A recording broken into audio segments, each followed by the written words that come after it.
El día de hoy, este sermón es un sermón introductorio a la serie. No vamos a ver un pasaje tal cual en la epístola de Juan como lo hemos hecho de manera expositiva, sino va a ser un sermón que hemos titulado para que sepamos que somos hijos de Dios. Y esta idea de para que sepamos que somos hijos de Dios tiene que ver con el título de la serie. A la serie nosotros le hemos puesto evidencias de una fe auténtica, pero le acabo de cambiar el nombre ahorita en la mañana a la serie, y la serie se va a llamar Las evidencias de una fe genuina en Dios. Las evidencias de una fe genuina en Dios. Y el título de hoy, de este sermón, que es más temático, más tipo clase, porque vamos a explorar ciertos pasajes, ciertas preguntas, tiene que ver esto, que la primera carta de Juan nos fue escrita para que los lectores a los cuales Juan les escribió supieran esto: si son o no son hijos de Dios. A lo largo de todo este tiempo que hemos estado predicando el Hechos, Efesios y todos estos libros, tiene esta intención de que nosotros comenzáramos a afianzar nuestra fe, a comprender qué era el Evangelio, que el Evangelio no era simplemente la noticia de Jesús quiere prosperar tu vida, Jesús quiere que tengas buen trabajo, Jesús no quiere que nunca te enfermes, Jesús quiere que nunca te pase nada. Comenzamos como a ir despojando, ¿verdad?, toda esa basurita que muchos de nosotros traíamos en nuestra mente acerca de lo que era el Evangelio. Y comenzamos a centrarnos en explicar que el Evangelio tiene que ver con Jesús. Tiene que ver con la grata noticia de que el Dios justo, creador de todos nosotros, preparó un plan en la persona de Jesús para reconciliar a hombres pecadores que merecen su ira, que merecen su rechazo, que merecen un juicio eterno, pero que en Cristo Jesús Él proveyó un plan redentivo para reconciliarnos con el Padre. Porque probablemente muchos de nosotros, ¿verdad?, incluyéndome en mi vida, que somos personas que tenemos años en el Evangelio. La mayoría de los que están aquí en esta iglesia, mis hermanos, salvo caso unas personas que son muy pocos, la mayoría de los que estamos aquí tenemos años en el Evangelio. Años escuchando domingo tras domingo una predicación, año tras año haciendo el intento por leer la Biblia, ¿verdad? Pero nos hemos mantenido, y a veces ya hasta por tradición, el decir que somos cristianos. Nosotros lo vemos en nuestros propios hijos, ¿verdad? Son hijos que dicen que son cristianos por el simple hecho de que vienen a la iglesia cristiana. O sea, no son católicos porque no van a la iglesia católica, o no son testigos de Jehová porque no van a la iglesia de los testigos de Jehová. Son cristianos porque vienen aquí. Pero el detalle es que, ¿quién les ha dicho a nuestros hijos que son cristianos sin tener un encuentro con Cristo? O sea, venir a la iglesia no te hace cristiano. Creer simplemente o afirmar la doctrina del Evangelio de Jesucristo, eso tampoco te hace cristiano. Porque la Escritura nos enseña que los demonios también creen. Y muchos de nosotros a veces parece que tenemos una fe media demoníaca. Sí, es que se parece a la de ellos. Ellos también creen. Y nosotros también creemos, ¿verdad? O quien no crea, bueno, pues es un incrédulo, ¿verdad? Pero aquel que dice creer, ¿verdad?, sin mostrar que su fe es una fe auténtica, pues se parece mucho a una fe demoníaca. Igual a la de los demonios. creen, es más. O sea, los demonios creen y tiemblan, por lo menos. Nosotros ni eso, de los que no tienen una fe, o sea, ni tiemblan, ¿verdad? Todos los demonios tienen temor de Dios, un temor de miedo, no un temor reverente. ¿Por qué estudiar entonces la primera carta de Juan? Porque Juan desea que aquellos lectores estén seguros de que realmente forman parte de la familia de Dios. Si algo nosotros encontramos en Juan, es que él es muy claro. Cada vez que él escribe y pone un propósito de su escritura. Por ejemplo, si ustedes me acompañan al Evangelio de Juan, ya con esto estoy diciendo que la epístola de Juan la escribió Juan, y en mis notas yo ahí tengo cuál Juan escribió. Ya les estoy diciendo. En el versículo 30 del capítulo 20, Juan el apóstol escribe lo siguiente. Dice, y muchas otras señales hizo también Jesús en presencia de sus discípulos que no están escritas en este libro. Hay muchos púlpitos que se predica de esta parte, de las cosas que no están escritas en la Biblia, ¿verdad? Y que se avientan ahí los predicadores un buen pues sermón, plática, speech, no sé, de esto, ¿verdad? De lo que no está en la Biblia. Hermanos, les voy a hablar algo que no está en la Biblia. Porque Juan aquí dice que hay cosas que no están escritas en este libro.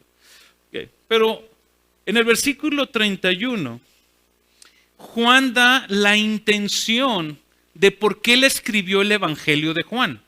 Y dice lo siguiente, pero estas cosas se han escrito para que creáis que Jesús es el Cristo, el Hijo de Dios, y para que al creer tengáis vida eterna.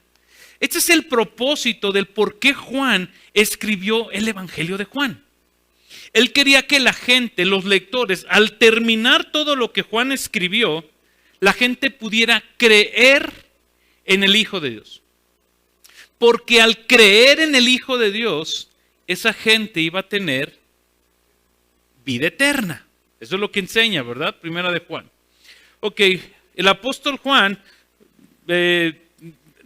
decimos que lo escribió Juan, pero cuando tú, en la medida en que vayamos estudiando la epístola, te vas a dar cuenta que en ningún momento la epístola dice que Juan es el autor. No hay unas salutaciones, no hay me saludan a fulanito de tal y me despiden de perenganito de tal. Juan se arranca así. Entonces no hay una evidencia interna que nos diga que Juan lo escribió. Pero la evidencia histórica, los eruditos en la Biblia y los eruditos de la iglesia del primer siglo, todos determinaron y constataron que esta epístola la escribió Juan el apóstol, Juan el amado, aquel hombre que en la cena del Señor se le recostó a Jesús en su pecho, ¿verdad? Este Juan fue. Ahora cuando Juan, ya ha pasado tiempo, esta carta fue escrita alrededor del año 90, 95 antes de Cristo. Después de Cristo, perdón. Gracias, Julio. Después de Cristo. Y Juan está escribiendo a esta gente que ha leído ya su evangelio, probablemente, gente que ya cree en Jesús como el Hijo de Dios, y que ahora esta gente que dice creer tiene la vida eterna. Pero ahora Juan escribe en esta carta, en esta epístola, y nos da también cuál es el propósito de la carta. Y si tú me acompañas al capítulo 5 de la primera epístola de Juan, nosotros vamos a encontrar que Juan nos da ahora el propósito de por qué él escribió esta carta.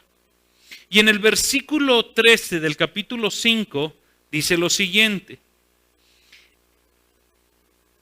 Estas cosas os he escrito a vosotros que creéis en el nombre del Hijo de Dios, para que sepan que tienen vida eterna. O sea, esta carta, dice Juan, la estoy escribiendo para aquellos que dicen que creen en Jesús. Esta carta tiene la intención de que aquellos que dicen que son hijos de Dios sepan si realmente son hijos de Dios. Porque ese es uno de los peligros que el día de hoy nosotros tenemos como iglesia. En la iglesia tenemos dos tipos de personas. Los que creen que son hijos de Dios y no son hijos de Dios. Y los que no creen que sean hijos de Dios, pero que sí son hijos de Dios. ¿Cómo pasa esto?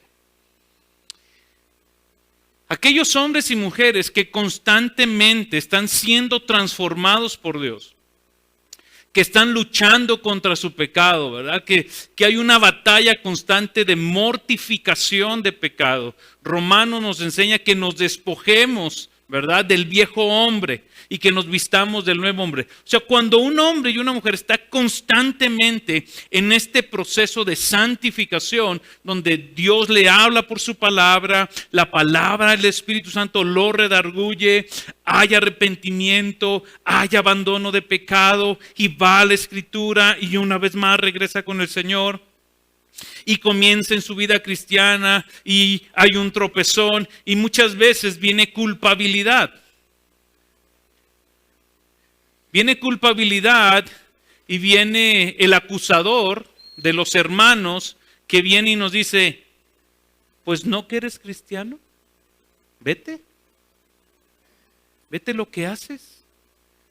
Ah, pero los domingos vas a levantar las manos, ¿verdad? Ah, mira. El domingo llevas hasta tu Biblia.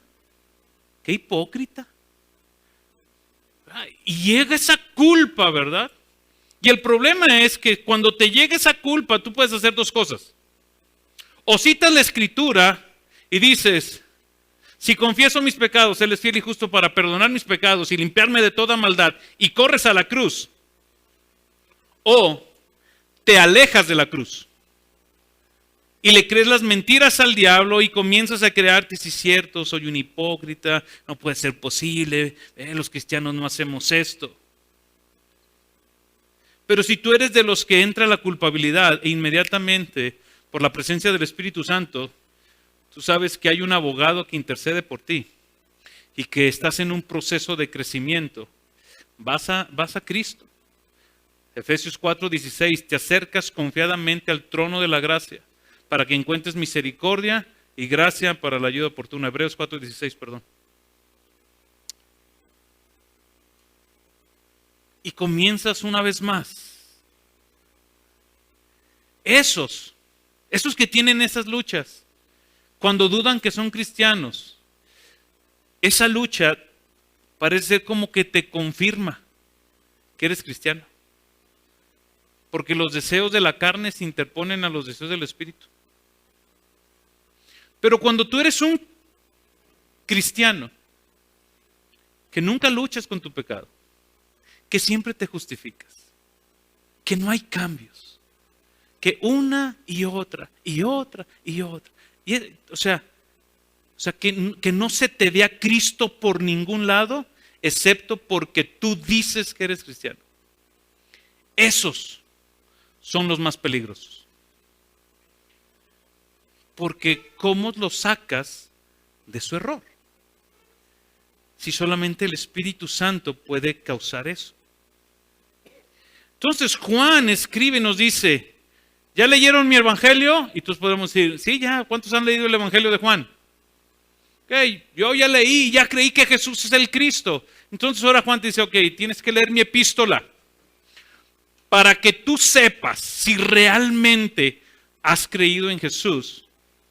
¿O eres de aquellos que dicen que creen en Jesús, pero que Jesús no está? Y con esto, mi hermano, no quiero yo desmoralizarte, porque alguien puede decir, al igual que yo, Caray, o sea, yo conozco el Evangelio desde los 9 años. Toda mi vida he estado metido en una iglesia cristiana. Desde los 13 años sirvo en la iglesia. En todo, o sea, desde los 13 años hasta los 40 que tengo hoy, nunca he dejado de servir en la iglesia. Y darme cuenta a los 20 años que no era cristiano fue algo terrible. Porque abracé una tradición de mi madre. O en aquel entonces mi madre utilizó la frase, es que tú estabas caminando con una fe prestada. ¿Verdad? Pero Dios en su misericordia, 20 años, ay, ¿de qué se trataba esto, verdad? O sea, a lo que el apóstol Pablo le pasó en un día, ¿se acuerdan los que estuvieron en su grupo de casa? Así, a mí me llevó 13 años de escuchar el Evangelio y a los 20 decir, ay caray, de eso se trataba Cristo, ¿verdad? Y al día de hoy, todavía digo, Señor, ayúdame porque hay cosas que no entiendo. Aquí quiero decirte con esto, que tampoco quiero que tú pienses que me vas a decir, oye, es Cristo, entonces, todos estos años que llevo en la iglesia, ¿quieres tú decirme que no soy cristiano? Yo no.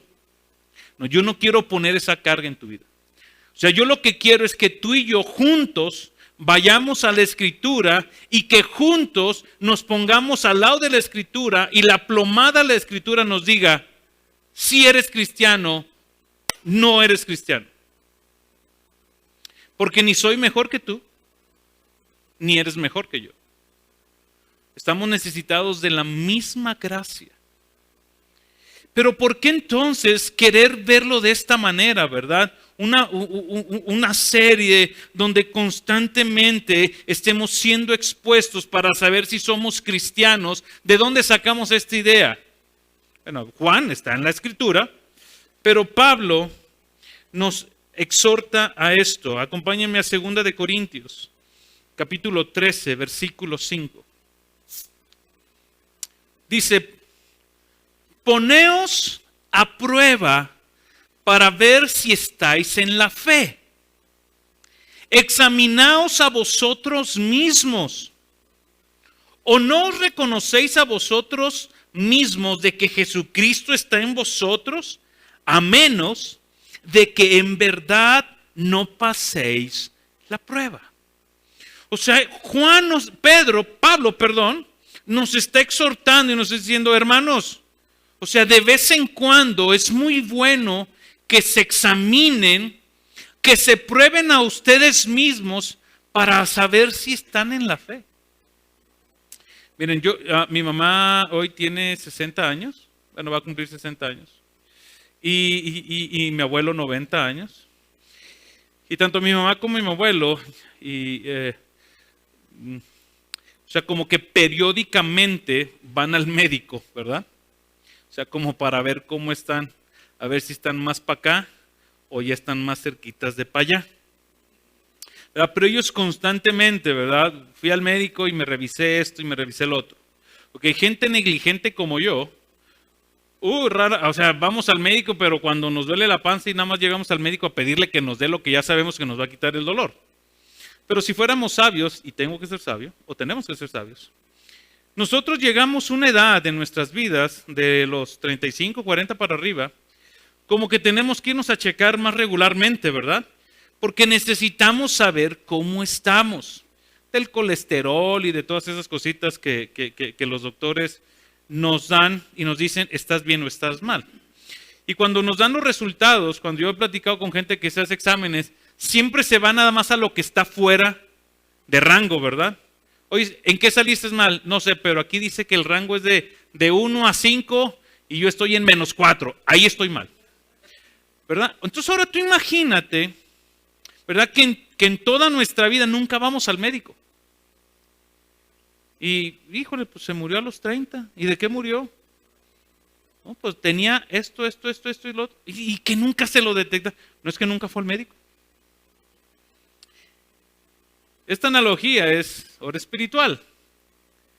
El día de tu nacimiento en la fe en Cristo y nunca fuiste con el médico, con Cristo, a decirle, oye, Espíritu Santo, me puedes examinar cómo estoy, ¿verdad? Y lo primero que hace un médico, ¿verdad? Cuando vas a checarte, ¿qué es? Toma el pulso, la presión, etcétera, etcétera. Ahora tú imagínate que llegas con el Espíritu Santo, ¿verdad? Y dices, oye, vengo a que me revises, a ver si estoy sano de hace 15, 20 años que declaré mi fe en Cristo. Y que el Espíritu Santo te ponga aquí los dedos y te diga, pues no hay pulso. ¿Cómo? Pues no se siente nada. O sea, estás muerto. Y mañana vienen a pedir tu vida. O sea, imagínate, 20 años creyendo que estabas vivo. Y llegas al Espíritu Santo y te dice, pues tú estás muerto. Pues, pero yo levanté la mano e hice una oración hace años. Sí, pero estás muerto. No hay vida. O sea, nunca viniste a hacerte un chequeo. Es algo que Pablo nos anima. Y nos dice, examínate, pruébate si estás en la fe. Revisa si el Espíritu Santo está en ti. Alguien una vez me dijo, pastor, ¿cómo sé si soy cristiano? Dije, yo no sé, el Espíritu Santo es el que da testimonio a tu espíritu de que eres hijo de Dios. Y si el Espíritu Santo no te da testimonio de que eres su hijo, créeme, no eres su hijo.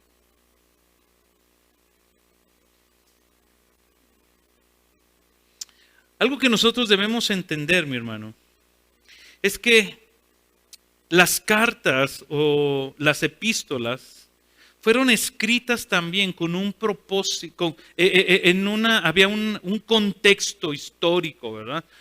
Pablo le contesta a los Gálatas, ¿verdad? Cuando escribe a los Gálatas, les escribe porque había gente, falsos maestros, enseñando otro evangelio, y Pablo les tiene que escribir, ¿verdad? Oh, Gálatas insensatos y necios, ¿verdad? ¿Quién empezaron por el Espíritu y van a terminar por la carne? Y a veces nosotros vemos todas esas historias, o le hemos hecho, vemos a Ananías y a Zafira que se murieron por andar de mentirosos. Decimos, pues gracias a Dios, ahorita nadie se muere por decir mentiras, ¿verdad? Decimos, mira, ya el Espíritu Santo es más cristiano, ¿verdad? Ya no fulmina gente así. No.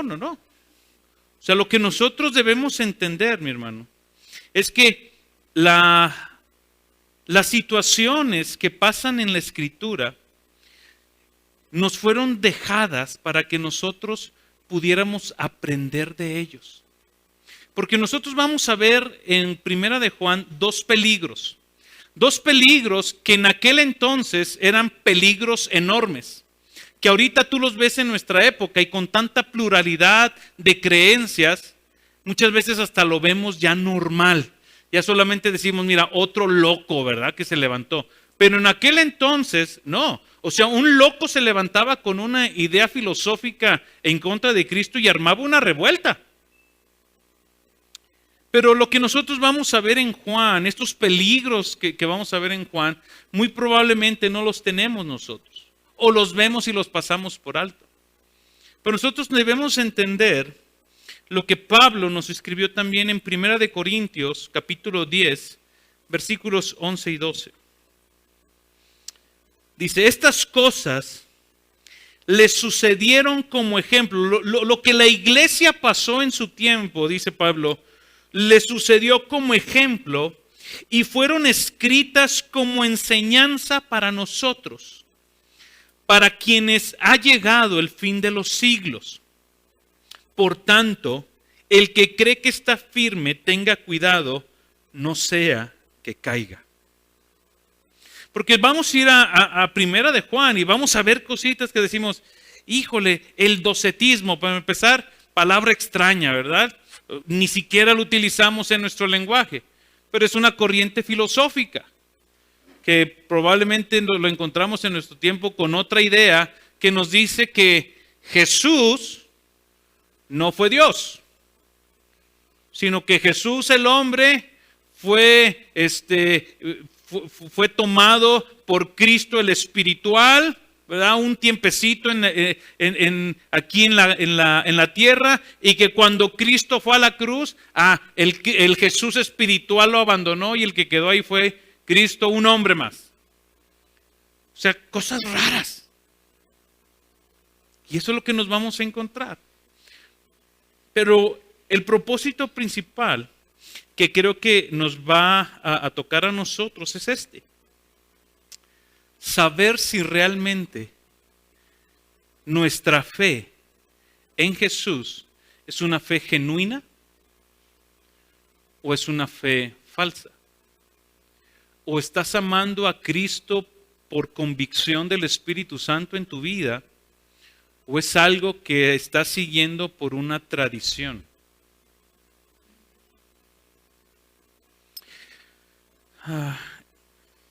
¿Qué propósito tiene la carta? Ya les dije uno. Pero nosotros vemos más propósitos en esta carta.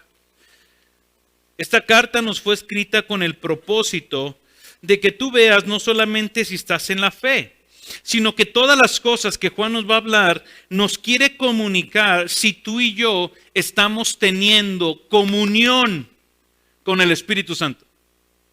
En primera de Juan, todos los textos que ya voy a citar ahorita, todos están en la epístola de Juan, nada más voy a decir el capítulo y ustedes se van al versículo.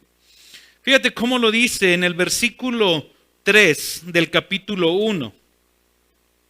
Dice, lo que hemos visto y oído, lo que os proclamamos también a vosotros, para que también vosotros tengáis comunión con nosotros. Y en verdad nuestra comunión es con el Padre y con su Hijo Jesucristo. Hay dos propósitos. Dice aquí, les escribo para esto. Para que vean, si están en la fe, esto es hasta el final. Dice, pero una de las características que hay es, si tú tienes comunión con los hermanos, y si estás teniendo comunión con Cristo. Si estás teniendo tu tiempo íntimo con Jesús. Dice, esos son rasgos, dice, que yo quiero que tú comiences a ver, para que comiences a ponerte en la plomada de la palabra para ver si realmente eres cristiano. ¿Hay comunión con tus hermanos? Pero hay unos que me caen gordos, que no los quiero amar, que no quiero pasar tiempo con ellos.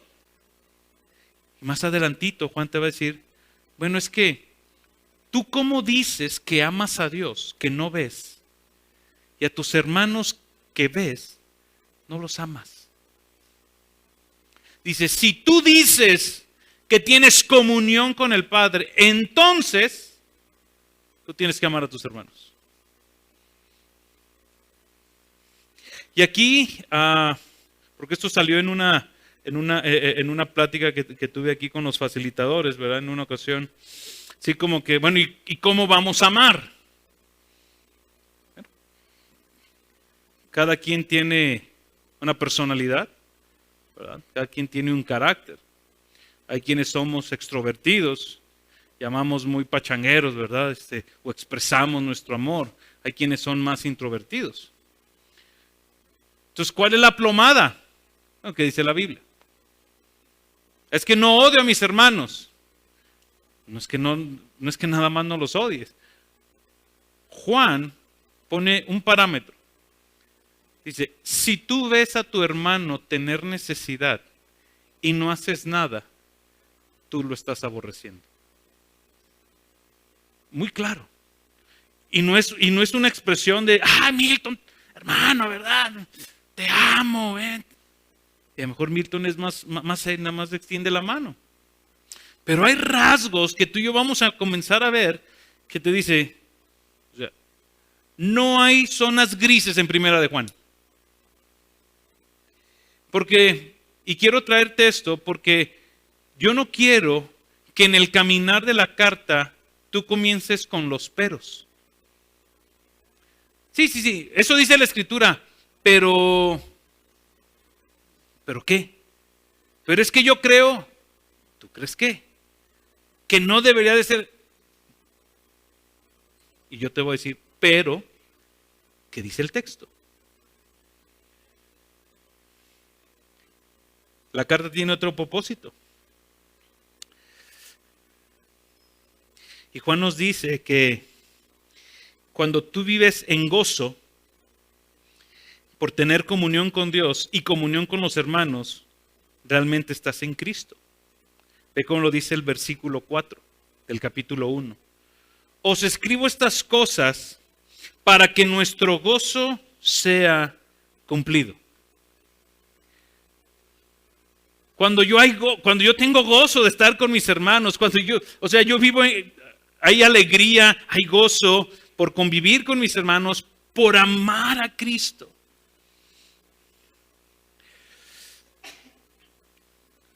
Otro propósito, para que seamos guardados de la práctica del pecado si realmente tenemos comunión, para advertirnos de los falsos maestros. Pero en especial es este que yo les dije en el capítulo 3, en el capítulo 5, versículo 3, para que sepamos si realmente estamos en la fe. Y nosotros nos vamos a encontrar en esta carta con ciertos peligros que tú y yo tenemos que ver, a los cuales Juan se estaba encontrando. Juan se estaba encontrando con dos peligros. Falsos maestros que estaban enseñando a la gente filosofías vanas, filosofías erróneas, filosofías al tal punto donde ellos decían que no era necesario creer que Cristo era Dios y que Cristo era hombre totalmente. Pero el segundo problema que él encontró es dentro de la iglesia. Gente que, dice Juan, eran de nosotros, salieron de nosotros, pero no eran de nosotros. Había problemas externos y problemas internos. Problemas externos o problemas doctrinales que nosotros encontramos en Primera de Juan, capítulo 2, versículo 22 y 23. Dice, ¿quién es el mentiroso? Sino el que niega que Jesús es el Cristo. Este es el anticristo. Okay. No es el Papa, no es... el anticristo está en Roma. Oh, Juan está diciendo, en la iglesia hay anticristos. Gente que niegan que Jesús es el Cristo. Esos son los mentirosos. El que niega al Padre y al Hijo. Todo aquel que niega al Hijo tampoco tiene al Padre, y el que confiesa al Hijo también tiene al Padre. Un problema que Juan se iba a encontrar es con gente que estaba negando la divinidad de Jesús. Y si tú y yo no concebimos la idea de que Jesús es Dios, la pregunta es, entonces no hay evangelio. O sea, si Jesús no es Dios, entonces no tiene poder de tomar su propia vida, no tiene poder para perdonarnos nuestros pecados. Entonces tú y yo seguimos en el mismo problema de estar muertos en nuestros delitos y pecados. El otro problema es que había mentirosos y engañadores que negaban que Cristo fue humano. Esta es la enseñanza filosófica de los docetistas. Capítulo 4, versículo 1 y 3. Amados, no creáis a todo espíritu, sino probad los espíritus para ver si son de Dios. Porque muchos falsos profetas han salido al mundo. Y en esto conocéis el Espíritu de Dios. Todo espíritu que confiesa que Jesucristo ha venido en carne es de Dios. Y todo espíritu que no confiesa a Jesús no es de Dios, y este es el espíritu del anticristo, del cual habéis oído que viene y que ahora ya está en el mundo. Esta idea del docetismo, el enemigo acérrimo que Juan tenía, según los historiadores, era un hombre que se llamaba Cerinto. Y este hombre decía, ¿verdad?, que Jesús había nacido de José y de María como los demás hombres, dotado de sabiduría y de una santidad muy superior.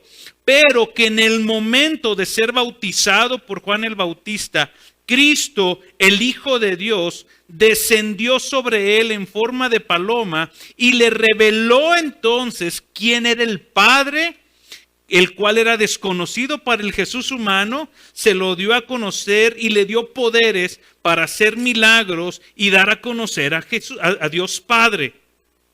Pero que el día en que Jesús murió en la cruz del Calvario, Cristo o el Hijo de Dios espiritual lo abandonó y solamente se quedó un hombre en la cruz. Tú niegas la humanidad de Cristo y niegas la divinidad de Cristo. ¿Dónde está la esperanza? ¿Dónde está el Evangelio? Si era necesario que Cristo viniera y tomara nuestro lugar y viviera una vida de obediencia, tomara una vida, nuestra muerte sustitutoria en la cruz del Calvario y fuera levantado. Tú niegas estas dos realidades de Cristo, estás perdido. ¿Quién te salva? Nadie. Y estas eran las corrientes doctrinales que al día de hoy lo podemos ver disfrazado con los testigos de Jehová. Al pensar ellos que Jesús es un ser creado. Con otras corrientes doctrinales, filosóficas o evangélicas, donde negamos a una de las personas de la Trinidad. Hay un montón de corrientes. Pero el otro peligro que creo que apunta más a la carta eran los peligros de apariencia. La apariencia de los hermanos. La apariencia de la iglesia. Juan estaba preocupado por eso. Te voy a citar varios textos para que me acompañes. Fíjate estos peligros que Juan vio. Capítulo 1, versículo 6. Si decimos que tenemos comunión con Él, pero andamos en tinieblas, mentimos y no practicamos la verdad. No, es que todos los días tengo comunión con el Espíritu Santo. No, hermano, es que si usted viera las manifestaciones, o sea, muy carismático, ¿verdad? La chequina de Dios llenó el lugar de la habitación donde yo estaba. Pero eres un mentiroso. No practicas la verdad. O sea, no puedes decir que tienes comunión con Dios. Otro peligro. Capítulo 1, versículo 8. Los moralistas.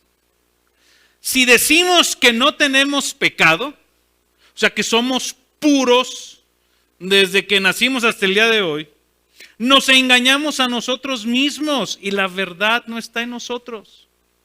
Es que tú eres un pecador. No, hombre, yo soy santo y puro. Yo nunca he pecado. Bueno, yo no soy un pecador. Esa es la postura. Yo no soy pecador. Si tú no eres pecador, tú no necesitas a Cristo. ¿De qué te va a salvar? Y Juan decía, ese es un peligro, que tú pienses que no eres pecador. Es un pecador. Este está igual de feo. Versículo 10 del mismo capítulo 1. Si decimos que no hemos pecado. Mire, pastor, llevo 1 año, 2 meses, 4 días y 3 horas que no peco. ¿Qué le dirías? Si decimos que no hemos pecado, le hacemos a Él mentiroso. ¿A quién? A Dios. ¿Por qué? Porque Él nos dice, tú eres un pecador, pero yo no he pecado. Y Juan estaba temeroso de eso. Cuidado con aquellos que dicen, no, yo no he pecado. Otro temor. Capítulo 2, versículo 4. Quiero que noten, por favor, cómo Juan escribe. El que dice, el que atestigua, el que asegura, el que dice, yo he llegado a conocer a Dios. ¿Tú conoces a Dios? Sí, lo conozco desde hace mucho tiempo, ¿verdad? Él me encontró. Y dice Juan, ¿y no guarda sus mandamientos? No, pero le conozco. Dice Juan, eres un mentiroso y la verdad no está en ti. O sea, no seas hipócrita, no me andes diciendo que conoces a Dios y no guardas sus mandamientos, no lo honras, eres un mentiroso. Y la verdad no está en ti. Otro peligro, capítulo 2, versículo 15. ¿Quién ama al mundo, verdad? Nadie. Nuestra práctica no lo dice. ¿Cuánto amamos al mundo? Y Juan dice esto: si alguno ama al mundo, el amor del Padre no está en él. O sea, ¿se fijan cómo no hay blancos, no hay grises? ¿Amas al Padre? Sí. Ok, no ames al mundo. ¿Qué decimos? Es que soy pecador. Dios sabe que soy pecador, pastor. Usted es pecador también. Somos pecadores. Sí, pero eres redimido por el amor de Dios. Eres libre del pecado, libre de la culpa, libre de la esclavitud de Satanás, libre. Eso lo hizo Cristo en la cruz. O sea, ¿por qué amas al mundo?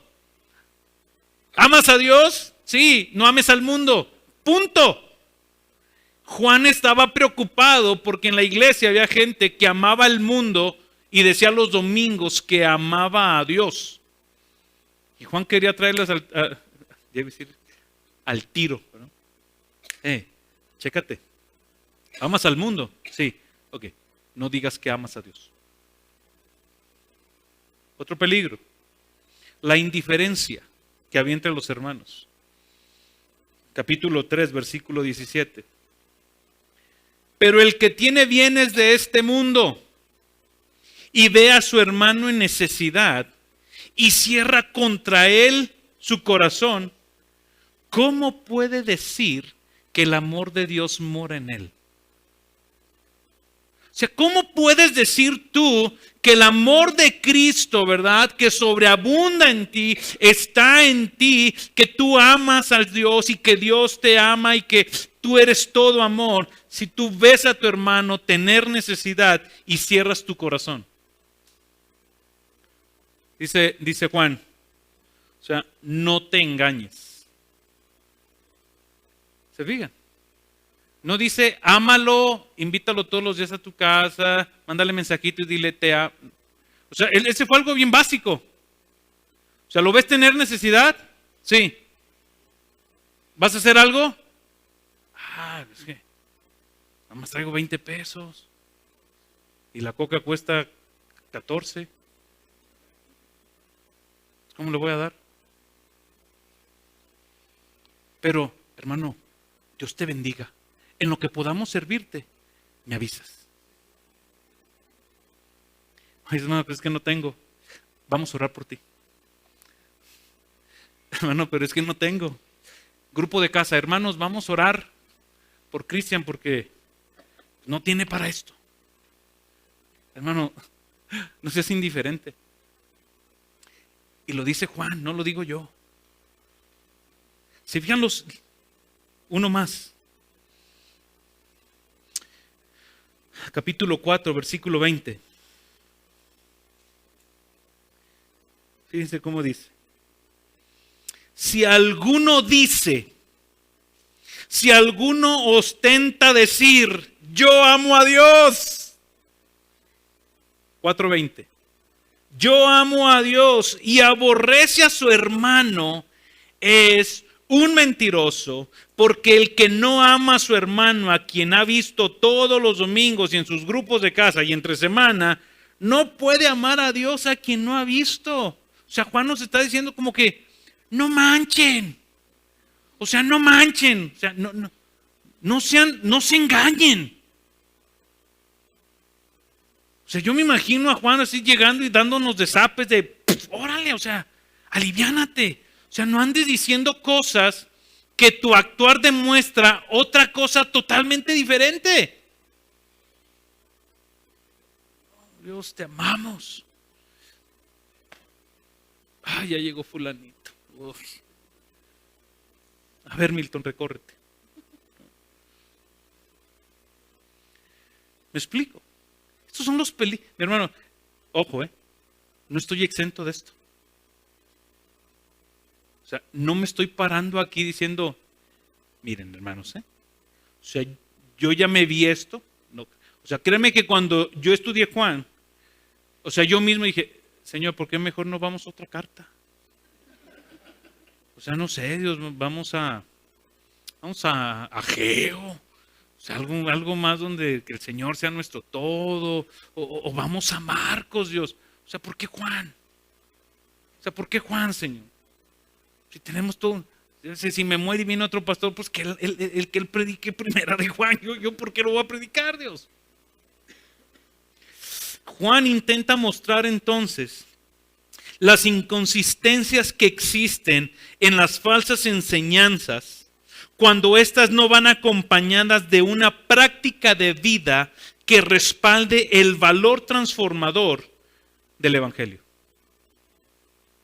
Juan nos está llamando a que tú y yo comencemos a ver en dónde está el Evangelio en mi vida de manera teológica, espiritual, entendido en nuestra mente, aplicado en mi corazón, versus mi conducta en la casa, en la iglesia, en el trabajo, fuera del trabajo, con los amigos, en el restaurante, en los tacos, en el pozole del 15 de septiembre. ¿Dónde está el Evangelio? No lo hay. O sea, lo tengo aquí. O sea, Pablo, ¿verdad?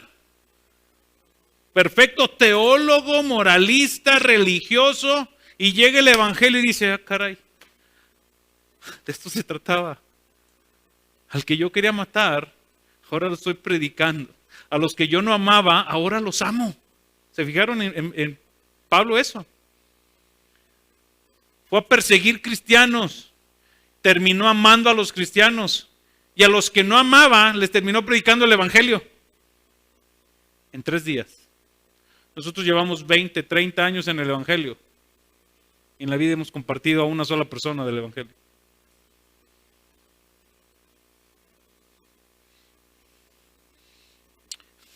Uy, tengo muchas cosas que decir. No es cierto. Tenemos que... ¿Y por qué quiero dar ahora esto, lo que sigue? Porque esto que yo estoy diciendo, si no ponemos la base del Evangelio, esta serie puede sonar una serie moralista de tienen que amar, ¿verdad? Porque si aquí dice, si dice que amas a Dios, entonces haz esto. A ver, Bene, ¿lo hiciste? No, entonces no amas a Dios. A ver, Clarita, aquí dice que si dices que eres esto y no lo hiciste. No, no lo hice. Ya no eres cristiana. Juan, la epístola de Juan está plagada del Evangelio. Plagada del Evangelio. Y lo vamos a ver en el sermón siguiente. Juan comienza con estas palabras. Lo que hemos visto, lo que hemos oído y lo que hemos palpado del verbo de vida, de eso les hablamos para que tengan comunión con Él. Ahí está el Evangelio. Comienza esta carta diciéndonos, esto es posible porque tienes comunión con el Padre. Esto que te voy a decir, que voy a escribir, es posible porque estás unido a Cristo. Porque tu comunión constante con el Espíritu Santo, ahí está. Miren, capítulo 1, versículo 1 y 2. Me voy a ir aquí bien rápido.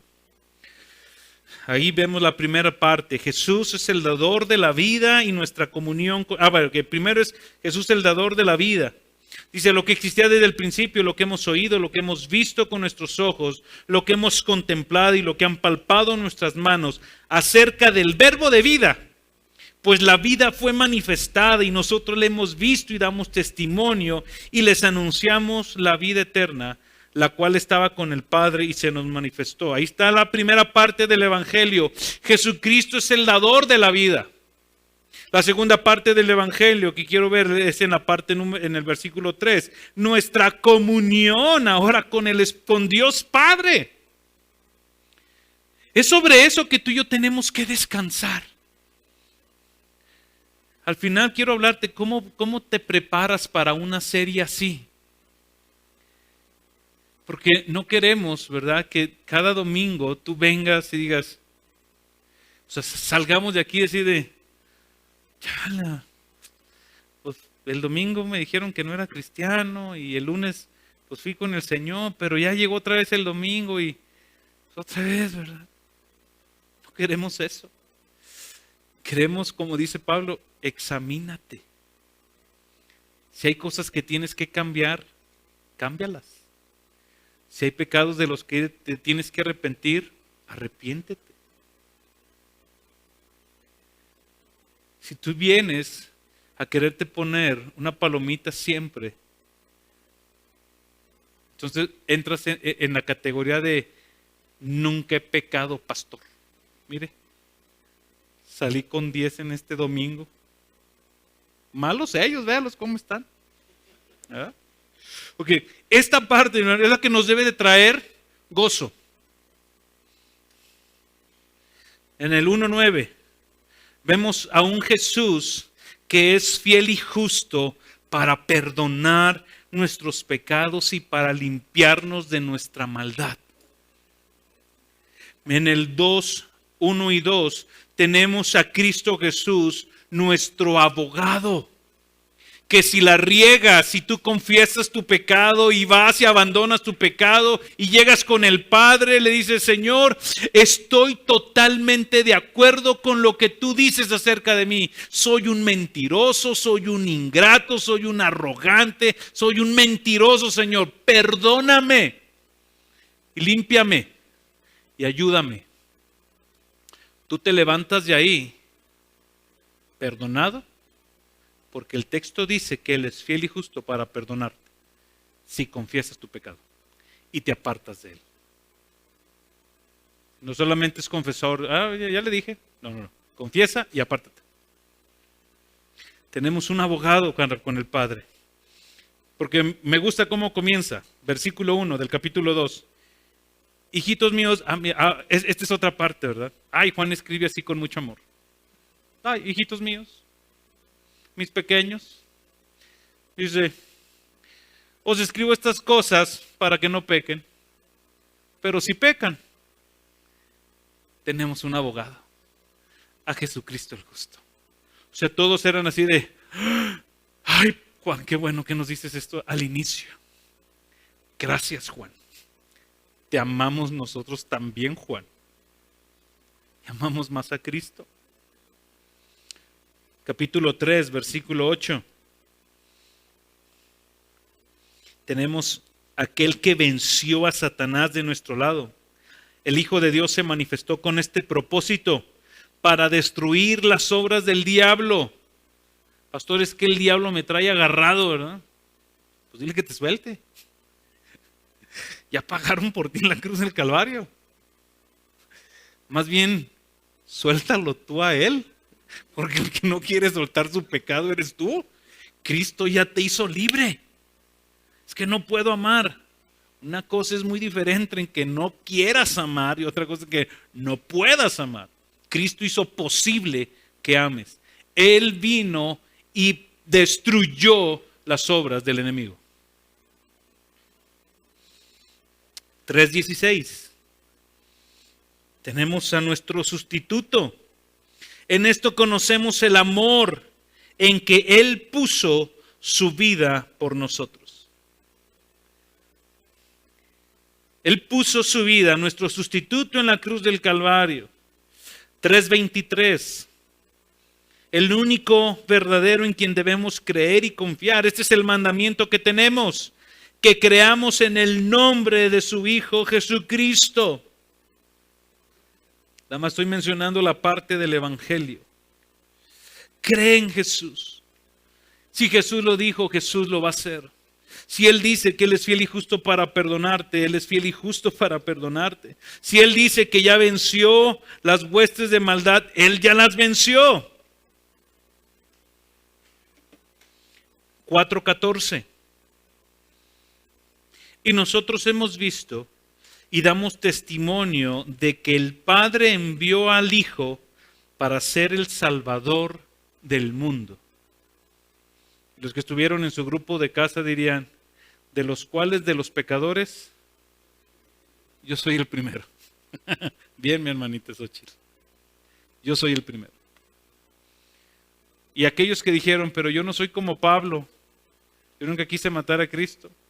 Primera de Corintios les dice, pero esto eran algunos de ustedes, chismosos, mentirosos, engañadores, homosexuales. El texto lo dice. Pero ustedes fueron limpiados, santificados y justificados por Cristo. Si se puede. Ok.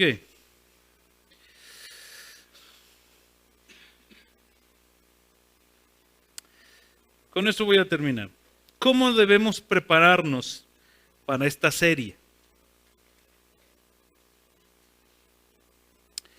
La primera cosa que yo quiero animarte es que ores por ti y por los que vamos a estar exponiendo la primera carta de Juan. Ora. Ora.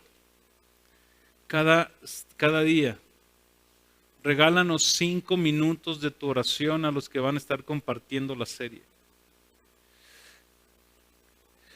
Porque tanto los que vamos a predicar como los que van a escuchar, necesitamos humildad, sencillez de corazón, dependencia del Espíritu Santo para comunicar las verdades de Dios con gracia. Porque habrá textos, mi hermano, que son bien duros. O sea, que van a ser bien retadores. Pero que no se nos olvide el Evangelio de la gracia. No se nos olvide. Pero te vamos a pedir, ora. Ora por ti, pídele al Espíritu Santo, revélame en qué áreas tengo que cambiar. Revélame de qué pecado me tengo que arrepentir. Revélame, Espíritu Santo, a quién le tengo que pedir perdón, a quién tengo que ir. Espíritu Santo, ayúdame.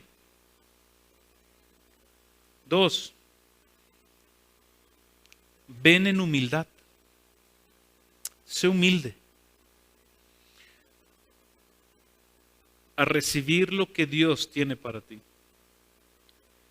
No vengas con una actitud de orgullo, creyéndote que porque el domingo pasado, ¿verdad?, saliste bien en el checklist, el domingo que viene vas a salir igual. Sé humilde. Recibe con humildad la palabra.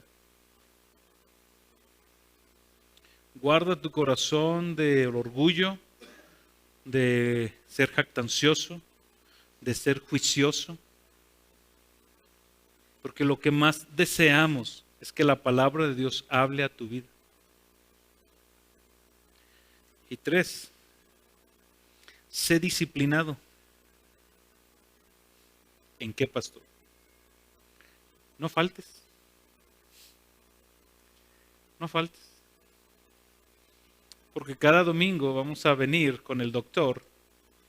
Le vamos a decir, Señor, aquí estoy. ¿Cómo se sintió esta semana? Pues salí mal en eso, pero la medicina que me dio me sirvió mucho. Porque no vaya a ser que el día que no vengas, ese día tus resultados iban a salir mal y no te des cuenta. Y por último,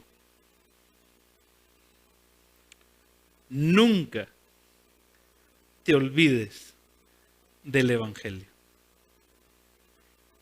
Nunca te olvides del Evangelio en toda la serie.